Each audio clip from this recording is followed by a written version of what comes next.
Hello, this is Martin Gore from Depeche Mode. Hi, this is Dave Gahan from Depeche Mode, and you are listening to My Nerd World.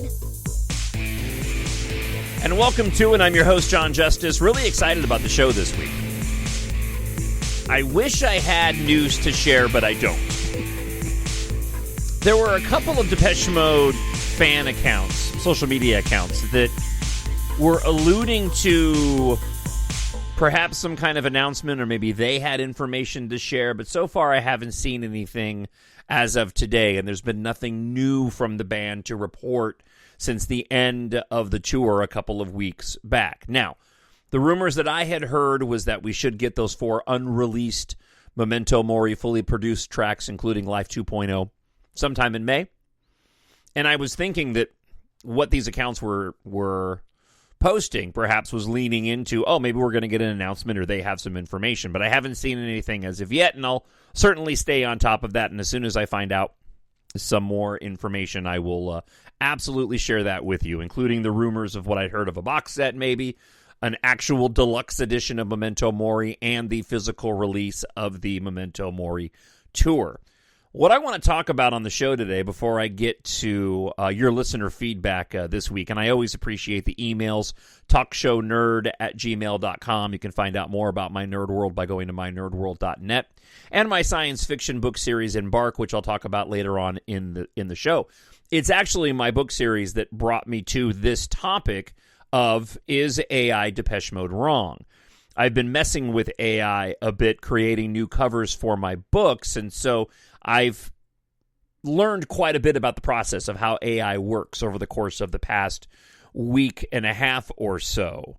And that brings me to this song that I discovered a couple of weeks back that I hadn't really even intended to talk about on the show. But now that I've had some of my own experiences working with AI generation, I have a better understanding of how this particular song was actually created, and I wanted to bring it up on the show and raise the question of whether or not AI Depeche Mode is wrong. Now, I have my own thoughts about this that I'll share with you, but I certainly would like to hear from you, talkshownerd@gmail.com. Now, before you start hammering away at a keyboard to answer that question, I'm going to play you the song.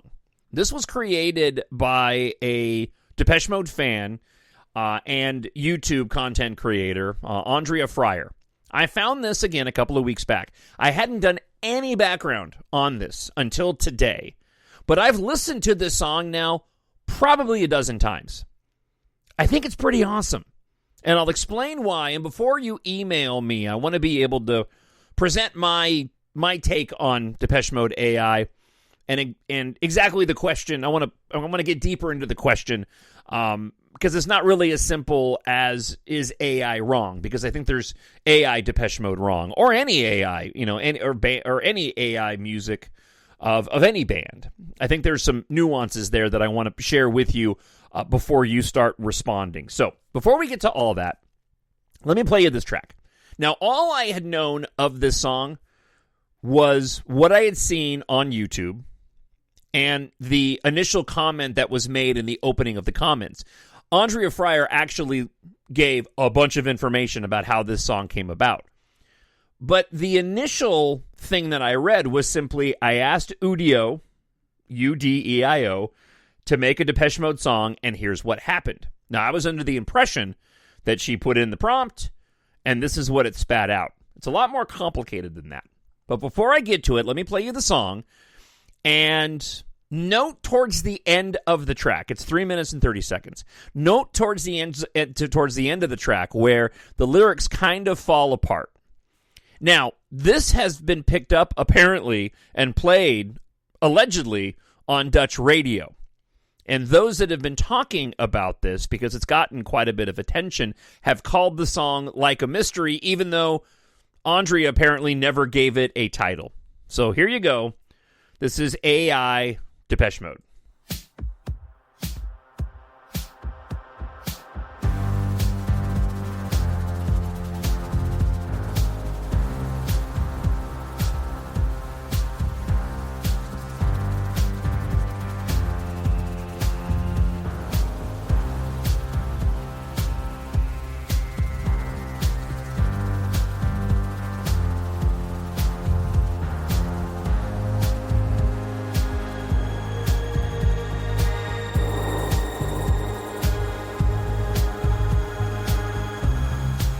What if your sound lingers? It whispers like a mystery. Dress me in your synth waves. I'm here for the symphony. You sway, but I'm persistent. Glide with the melody.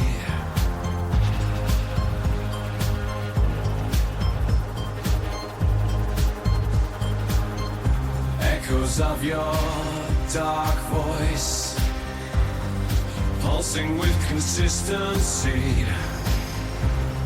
Wrap me in electric hair. We vibrate in harmony. You shift and I'm insistent. Caught in your frequencies. Let your rhythm capture me in circuits of intensity. We move through realms of shadow plays with beats that fill the night and days. You're the sound I'm chasing after, fusion of joy and of disaster.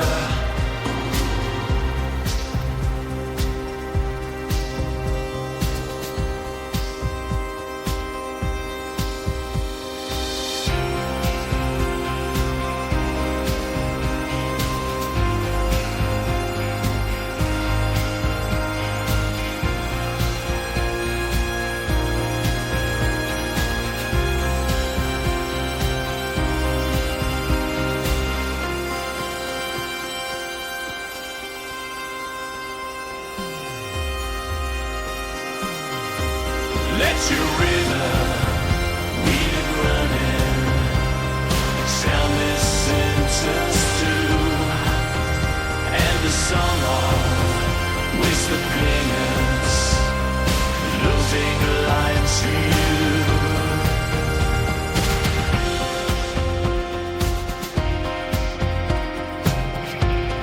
you. So you can hear at the end of the track, it kind of falls apart. And it's interesting because Andrea, I guess it goes either way. I'll go Andrea. It's more of Americanized. Andrea has the captions for the lyrics over the video, which actually has AI-generated images of what looks like various iterations of Dave, which is what AI does. And she mentions this in the notes as well. But when you get towards the end of the song, you can tell that she also was having difficulty deciphering what it was that AI was saying. So some initial thoughts before I get into how this whole thing was created, which I thought was really interesting, because I was under the impression that she kind of put in a prompt and this is what she got out, and it wasn't as easy as that. I really dig this song. Like I said, I've listened to it a few times, to the point where I know how to edit music and songs and whatnot just from the time that I've been doing radio. I've got my own audio editor here at home, and I use it all the time and tinker with it. And I've made remixes, a handful of them here or there, and they're available up on the YouTube page as well. But listening to that, it got me thinking about going, and wow, I'd love to go and create an album of tracks like this. The lyrics, and she points this out, she says that they're corny, instantly recognizable as AI lyrics, and I agree. It's almost as if they were written by somebody that knows how to write songs, is familiar enough with Depeche Mode, but they're writing what they think are they're writing sort of stereotypical Depeche Mode lyrics that aren't really like Depeche Mode lyrics. And it got me thinking, is that wrong? Now, let me dispense with the first part of this, which in my opinion would immediately put this in the wrong category. And that would be if you were doing this for monetary value. Okay. If you were making any sort of money off of it, of course it's wrong. It's certainly different than a tribute band, okay, doing covers. You're actually utilizing AI to recreate the voice of the artist themselves. Would this have any potential to go and take away from, in any monetary way from the band? I'm hesitant. That's not the right word. I haven't been able to really come up with any way that would be the case. I mean, the only example I could give would be if somebody were to go and purchase AI music, but again, or listen to AI-generated Depeche Mode music in lieu of purchasing Depeche Mode music, and I don't necessarily see that happening.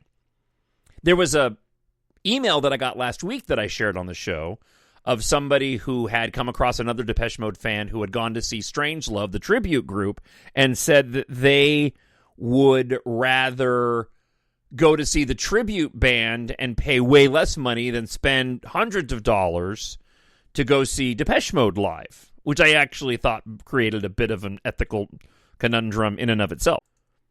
I personally would never try to make a profit off of this. I would do it for my own enjoyment because I really liked that song. And even the way the lyrics were written, I thought it was actually quite a bit of a deviation from what we get from Depeche Mode lyrics while sounding like Dave, but still, for me personally, and it's all going to be subjective, I thought the lyrics were quite cool. Again, to the point where I found myself listening to the song several times just for pleasure. Now, in Andrea's notes, somebody has already gone and done what I was thinking of doing. They've gone in and created an album's worth of AI-generated Depeche Mode songs. I've had the opportunity before the show to sample a handful of them, and from what I've heard so far, they're definitely worth a listen to. I'm going to go and check them out in their entirety later. They're not as good as what Andrea produced here, at least from what I've heard so far. This is the best AI Depeche Mode that I've ever listened to. I played AI Depeche Mode in the run-up to Memento Mori, I'm pretty sure. And what had happened then, and it tells you how quickly AI has developed, somebody had gone and taken existing electronic-based music and then asked AI to go and reproduce the vocals to sound like Dave, and it was kind of wonky and a little bit distorted.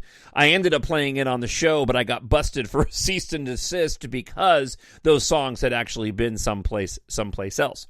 So I'll get into Andrea's thoughts here on how this was created because it's really fascinating, but now that I've kind of explained this a little bit, what do you think?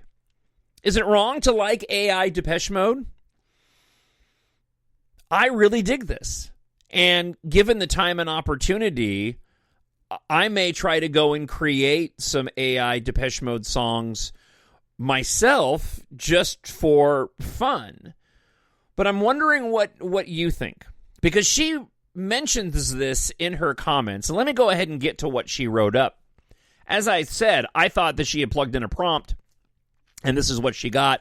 Now that I've spent a week and a half or so messing with AI imagery to change the covers on my books, I know firsthand that's not how AI works. It's a lot of trial and error. But here's what she said. Up until now, Sono.com has been the big thing in AI music generation. But now there's a new kid on the block called Udio. I gave it a whirl and was interested to see how it behaved when you put in a band name as a prompt. Sono will not let you do that. But Udio handles it in a smarter way by replacing it with suitable prompts. Since Depeche Mode is one of my favorite bands, I decided to experiment and was blown away. Disclaimer, she writes, I mean absolutely no disrespect to Depeche Mode or DM fans. I've been a huge fan of the band since the 1980s. I have all their albums as vinyls, CDs, see them in concert as many times as possible. I simply wanted to share the results of what Udio can do because I find AI fascinating. I am right there with her in all respect. And it goes without saying nothing can replace the original band and their talent, not even AI. Absolutely. Here is, let me add this to the mix, though. Here's the bit of the terrifying is not the right word. There's an interesting footnote. I mentioned before how I played AI last year, maybe even a year and a half ago now, and how far it's come since then. You think about the next 5, 6, 7, 8, 9, 10 years. We know, and the big question surrounding the band is whether or not they're going to continue. Even if they do, it's going to be a while before we get new music apart from those 4 unreleased tracks. But there will be a moment in time when the band stops creating music, and based off the age of many of us, comparatively speaking to the band, we'll be here longer than they will creating music. AI will advance to a place where it will be almost impossible to tell the difference between a Depeche Mode produced album and AI. It will just get there. Now, maybe as fans, we'll be able to spot the difference, but throughout the entirety of Depeche Mode's career, especially, and probably I'll say post the rise of Napster, there's been plenty of times when all of us fans have been duped by average individuals making electronic music that they tried to pass off as Depeche Mode. AI is going to get to the point where that is going to become increasingly difficult. Andrea goes on to say, extra info, the prompt I used was Depeche Mode. Udio replaced it with the following 6 prompts for the parts needed to create this song. I'm not going to list all the prompts out because there's a lot of them. They created a string of words over these 6 different prompts and went to great lengths to go and create what I played for you a moment ago. Now, the lyrics were auto-generated by Udio, which I thought was the most interesting aspect. Andrea says they're corny and instantly recognizable as AI lyrics. However, for the purpose of an experiment, it's kind of cool to document this moment in history before they become more sophisticated. And like I mentioned, I think the lyrics are cool. They are instantly recognizable and they are kind of corny, but there's a subtlety to it that I really kind of dig. And it's almost frightening how much I enjoyed it. Because it's Depeche Mode, not Depeche Mode. Like I said, it's stereotypical of what somebody thinks of Depeche Mode, but yet oddly, I found myself really, I found it very enjoyable. Getting back to Andrea, whenever you generate music on Udio, it will spit out 2 samples. Although the song has a lot of potential, it also has problems. When Udio generates clips, they're 33 seconds long. So to end up with a complete song, you need to extend the songs by generating additional blocks of music. To get this result, it took hours and hours of generating various versions because 99% of them didn't work well with the initial sample. Now let me back up for just a second. Step off of Depeche Mode and talk about this. This is what I've been doing for the past week and a half using OpenArt AI, creating new book covers for my EMBARK series. Now, I paid somebody a good chunk of money to go and create these wonderful pieces of art for all 7 of my EMBARK books, and I love those covers. I genuinely do. There's 2 different versions of book 1 that I have. One has just my core spaceships that I created. They were designed in my head that the artist that I hired ended up using my words and descriptions and created these amazing spacecraft, including the hero vehicle, the Anniversary, which is the main ship on the cover of my book. Later on, I decided to add characters and made more of a movie-style poster. That being said, tastes change. Covers don't work well for everybody. And I decided to do some messing around with AI because it's relatively cheap. I ended up purchasing a program for arguably next to nothing given the amount of art that I've been able to get this program to create for me. I put in my own prompt, and it's as simple as young male starfighter pilot with black hair, young female starfighter pilot with blonde hair, looking intense, explosions in the background, holding guns, futuristic. And then what you do, to what Andrea was saying, is you keep doing the prompt over and over again until you get the images that you want. Generation for those images takes all of 30 seconds, 45 seconds, and it gives you all kinds of different results. And they're incredible. I have generated hundreds of images so far. And most of them are photorealistic. And sometimes when you do the image generation for a certain period of time, the AI starts to shift, and it'll go from photorealistic to more cartoony. and you actually have to back out of the program and get back in and start the process over again. So I can only imagine what Andrea must have gone through in creating this song based off of my own experience. The final song, she says, ended up being compiled of 6 clips in total. By the way, if you're curious about the AI generation I was talking about with my books, head on over to Amazon.com, search for EMBARK and Jon Justice. I'm working on the covers for all the books, but I have gone and created a brand new cover for book 1 of the series, which you can go and check out. That image that you see, it's completely AI generated from 2 different sources.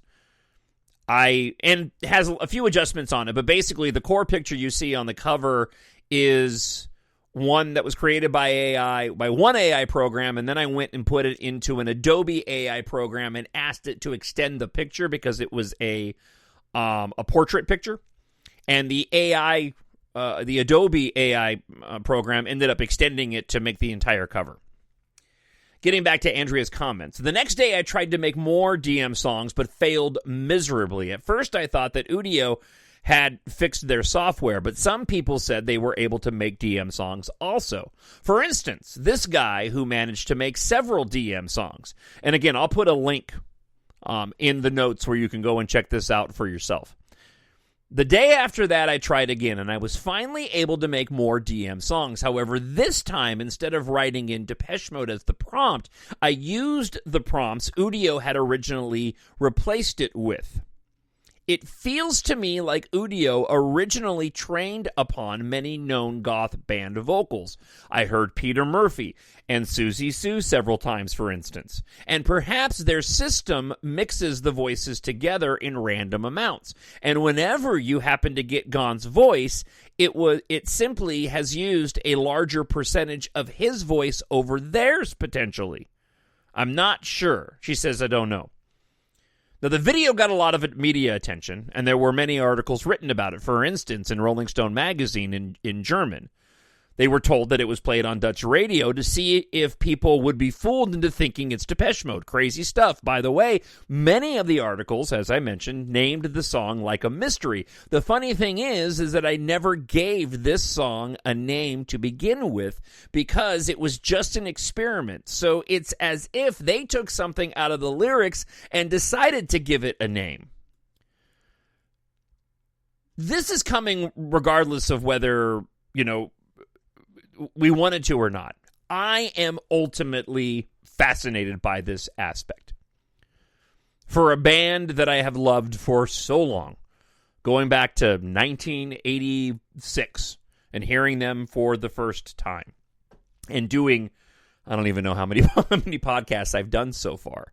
There is a level of excitement for me as a fan thinking that, wow, you know what? I could create my own Depeche Mode song, and it could use the vocals of Dave Gahan or Martin Gore. I imagine that eventually AI will get so sophisticated as you could probably ask it to create Depeche Mode songs based off of certain eras when Alan was still a part of the band. It'll be limited in terms of its available sources, but you will probably be able to go back and recreate Depeche Mode songs that could have been made when Vince Clarke was still a part of the band. So I ask the question again, is that wrong? Put the monetary aspect aside and keep in mind at the front of your mind that as a fan, and you can use me as the example, as a fan that will always go and purchase a Depeche Mode album and whatever I can afford to get my hands on, will go and see them live when I can. I've spent thousands of dollars through the course of my life purchasing Depeche Mode items. Is it wrong to go and enjoy or even create AI Depeche Mode music? I will say that it'll never be as enjoyable as actual music created by the band. I want to say that up front. Or actually not up front at all, at the end of this conversation. I want to say that at the end. This is a different kind of enjoyment. It falls into the category, at least in my mind, of listening to a cover version of Depeche Mode. somebody else going and taking Depeche Mode song and putting their own spin on it with a different voice, except in this case, we're actually hearing the voice of the band members. So I'm curious to get your thoughts, and I'm open-minded on this. I mean, perhaps there's an aspect of this that I'm not considering and missing out on. But I want to hear from you. TalkShowNerd@gmail.com. TalkShowNerd@gmail.com. And before we get to listener feedback, let me just play you the beginning portion of the song again. One of the things I noticed when listening to it is, clearly the production work isn't great. It's got a muddiness to it. It's not crisp. But eventually it's going to be, or others can go in and get vocals and create their own music on top of it. See, I almost thought I was going to hit the post. Okay, I'll go ahead and hit the post now then instead. Okay, maybe I haven't listened to it that much. What if your sound lingers? It whispers like a mystery. Dress me in your synth waves. I'm here for the symphony. You sway, but I'm persistent. Glide with the melody.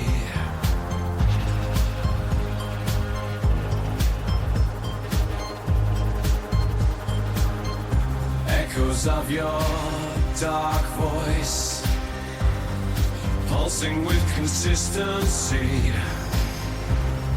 Wrap me in electric air. We vibrate in harmony. You know what the lyrics remind me of? I was actually listening to it on the drive home today. The lyrics almost remind me. The lyrics seem as if they were written as a tribute to Depeche Mode. Like, instead of a song written by Martin or Dave talking about love and a particular person, somebody else, their own feelings, it's almost as if it's a song written about Depeche Mode and the music that they create from a technical standpoint. And is it also not interesting that it's that thought-provoking, being completely and totally artificially created? All right, let's get to your listener feedback this week. Adam Barker writes in, Memento Mori, it's a brilliant album. Unfortunately, it didn't do well in the U.S. Tour, album sales, charting, radio play. It's a damn shame, as it's the best work they've done in years. It did okay in Europe, and when I say okay, let's get it right. They made a whole lot of money from it, loads of money. I don't know why they would call it a day now. They could, of course, still make music without touring or a small tour. Money can't be an issue nowadays. They're both multimillionaires. I think it's a shame they didn't tour Asia and more in South America. With the 4 unreleased tracks from Memento Mori that could be used for the box set with a live tour, maybe. I have to say the last few DM albums have not done it for me, poor even, but Memento Mori is a good album. Thank you, Adam. Appreciate that.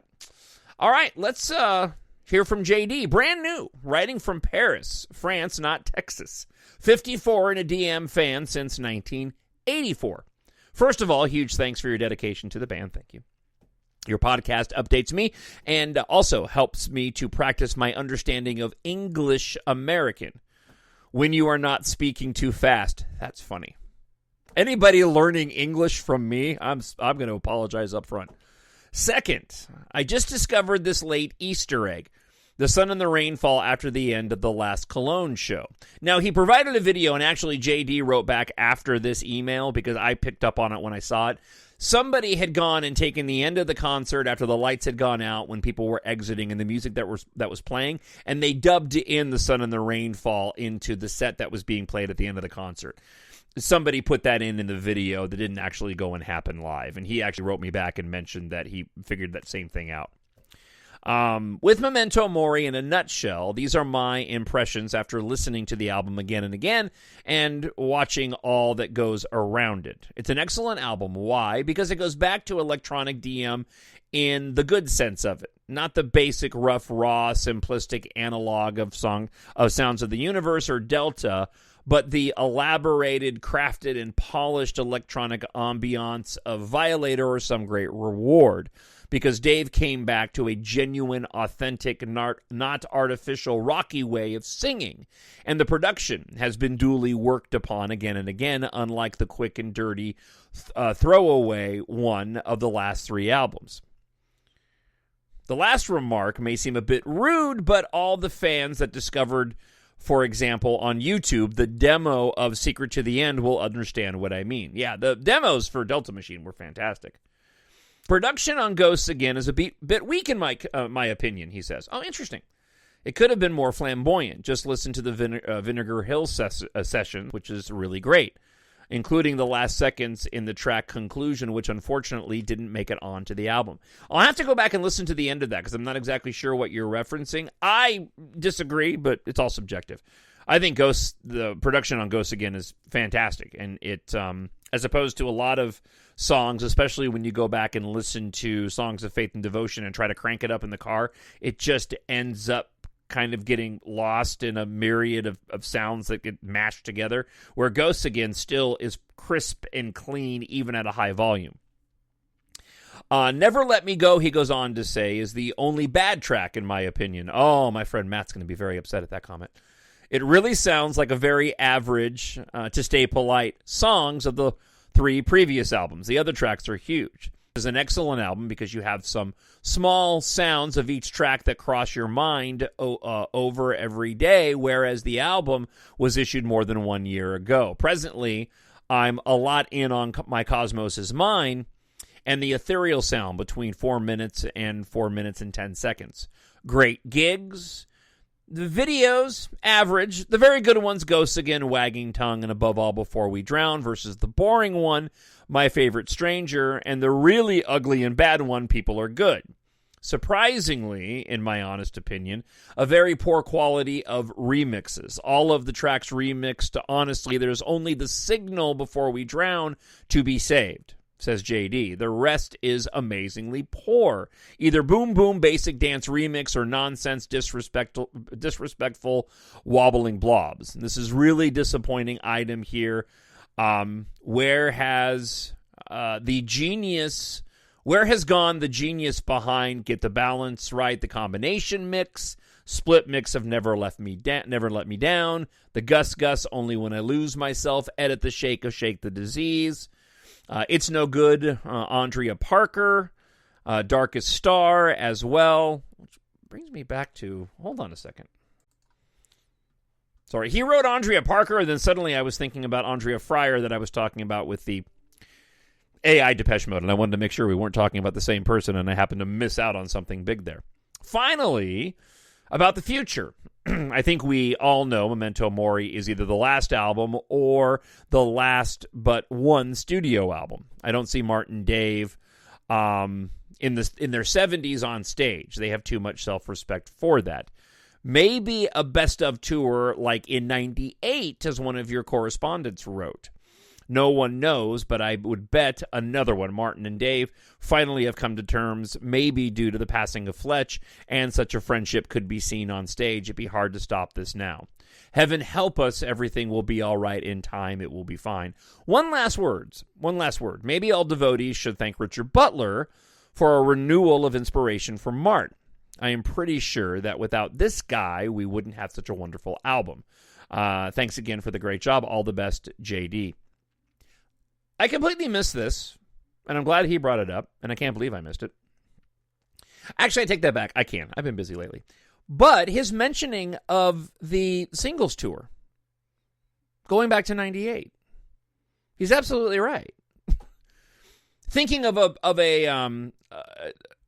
farewell tour, I mean, the band has done this before, not a farewell tour, but they did do a singles tour in that 1998 tour, the one that I traveled to Manchester, England to go and see. So the band has done a gimmick tour in the past, I guess for the lack of calling it something else. I don't mean that as a negative at all, but they hadn't toured since Songs of Faith and Devotion. They didn't tour for Ultra. They put out their greatest hits singles collection, and then they went on tour for it. I could see them doing that again. As a matter of fact, that probably makes the most sense. Whereas they decide to take a break for a year or two, maybe we don't get those 4 tracks. Who knows? But maybe the band creates a few new songs, puts out a last singles album, and decides to go on tour as a farewell tour to support that. I could see that happening because we've seen it happen before. Howard writes, I really enjoy your podcast. Thank you. Thank you, Howard, for writing in. Do you think there is any chance that they are holding back the remaining Memento Mori songs for a follow-up album with other new songs? Life 2.0, following an album of death, could be a sequel of sorts. I say this because of the enjoyment of the Memento Mori recording sessions and Dave and Martin's new closer friendship. Plus your comment on them potentially working on material on this tour. Time is running out and they may want to get another album done sooner than later. Well, riffing off of my comment about what the band has done in the past, initially I would have said, no, I can't imagine they're holding back 4 tracks from an album to put on a different album, except for the fact that they've done similar things before. When you look at the creation of Shake the Disease, the decision not to include that on an album and put that on the Catching Up with Depeche Mode or the singles release in Europe. You look at a song like Martyr that they held back on putting out on Playing the Angel, ended up releasing it later on. The band has done similar things before, so I think that could be a possibility. Lars writes, I think the album did not perform poorly at all. All across Europe, it was a big success. The new songs were perceived well in the enthusiasm at the concerts. With regards to the U.S. sales, I think you said it yourself how difficult it was to put your hand on a physical CD. I have no insight on Spotify streams in the U.S., but chart placings have always been lower there compared to Europe, and Depeche's success rather on the long term. So it's going to take years before we can really judge the commercial success in the States. It is true, though, that based on YouTube comments, U.S. fans overall seem to be a lot more focused on the 80s material than European fans. Let's face it, DM pretty much disappeared from the public eye in the U.S. after Ultra, maybe already after Songs of Faith and Devotion, and have been more of a cult thing and a live phenomenon since, while they still scored big hits in Europe. There can be plenty of reasons for Depeche Mode choosing another director for their last video. Maybe Anton had another project he was working on or whatever. I would not read too much into it. Overall, I rate the Memento Mori era as more successful than the Spirit campaign. Absolutely. Fans around the globe unanimously praised the quality of the new material. There was a close emotional connection between the band and the fans after the tragic passing of Fletch, and the whole campaign from video aesthetics to presentation was amazing. We can be happy that we got such a brilliant album and tour so deep into DM's career. What a band. I'm proud to be a fan since 1986. All right. And one more email, listener feedback from Travis. Just got done listening to the current episode with speculation on the future of the band, and I wanted to throw in mine. At first, I thought Dave's speech at the last show marked the end. I wrote you a few months back saying I didn't expect them to tour again after this one based on comments over the years from Dave. His reluctance to jump back into the Depeche Mode world seems to be more and more as time goes by, and I stand by that line of thinking, and here's why. I think Dave's thank you speech was heartfelt and that he may have thought they would not be there again for a few reasons. The main one being Fletch. Life isn't guaranteed. The tour was being plotted and recording scheduled when Fletch passed. It was such a shock to them that when it's time, your time to go, you can't stop it. I think that played into his speech. And let's face it, he's getting up there in age, and he gives 150% every night into his performances. Now, if you go back and listen to all the interviews Dave did in the initial press conference in 2022, he referenced being in the machine for the next couple of years. He also referenced that they could be playing some of the big UK summertime festivals the following year, meaning 2024. We also heard them mention possibly touring down under again. None of those happened. I tend to think that halfway through the tour, Dave said he was done after leg 4. I was talking too much. It was taking too much out of him, and he didn't want to be on the road for 2 years like the plan was supposed to be. That's interesting, because he's right on both of those accounts. When you see the fan videos of the band arriving and leaving cities, Dave never looked happy. Martin, Peter, and Christian all seemed to greet the fans and go out and about and be enjoying themselves. Every shot of Dave was quickly entering and exiting the hotel. The few shots that I saw of him in the coffee shop, he looked bothered to be out and about. He just didn't look like a guy having fun. He looked like he was working. All this is to be said. I have a sneaking suspicion that there will be at least one more album and at least one more hits package, but we will not see a massive tour again. I think they'll do some live dates, but it will be much more scaled back. I also don't think they will ever announce a final tour. When they're done, I think they will just ride off into the sunset and we won't ever get a definitive word that the band is over. It's just how they operate. I would love to see them do a residency at the Sphere. Man, can you imagine a show with Alan at the helm there? People just won't let that go. It's not a no offense to you, Travis. It just makes me laugh how Alan always enters into the mix, and to hear Dave talk about it, it's like he's been gone for 30 years now. Now let's get the Spirit box set, the Memento Mori box set, the Mexico documentary, and the live film out. They have to release Madrid, right? I mean, they brought out a mariachi band and a flamenco dancer for those shows. So there has to be something planned for those.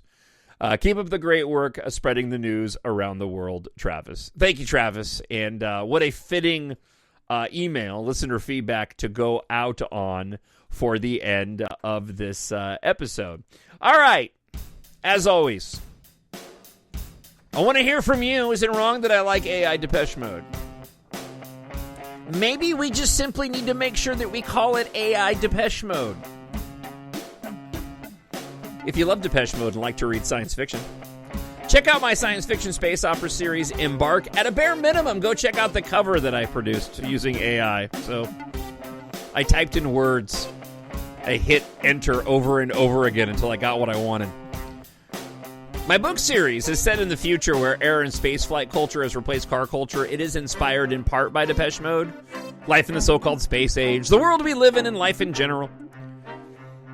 The lead character in the book is a massive fan of Depeche Mode at a time when the music of the 80s through the 2000s is nostalgic and popular among the characters of the story. Familiar with Ready Player One, I was inspired by that. They feature references to Depeche Mode, both direct and indirect, while telling an exciting science fiction space opera adventure. After Earth faces its end, follow pilots Taft, Keitha, and their crew on a journey of survival across the galaxy as they fight for humanity's future among the stars. The story of Book 1, Keitha's father died 1 year ago yesterday. He gave her the key to saving humanity. She just doesn't know it yet. The stars are within reach. Rival mega corporations D Corp and Enercon have made interstellar travel possible and spaceflight available to the masses. But when an industrial accident inside D Corp sets off an apocalyptic chain of events, all of Earth is at risk. Unaware of the disaster, Taft Guardia eagerly agrees to help fellow pilot Keitha Morrow investigate a cryptic message she suddenly received from her late aerospace engineer father.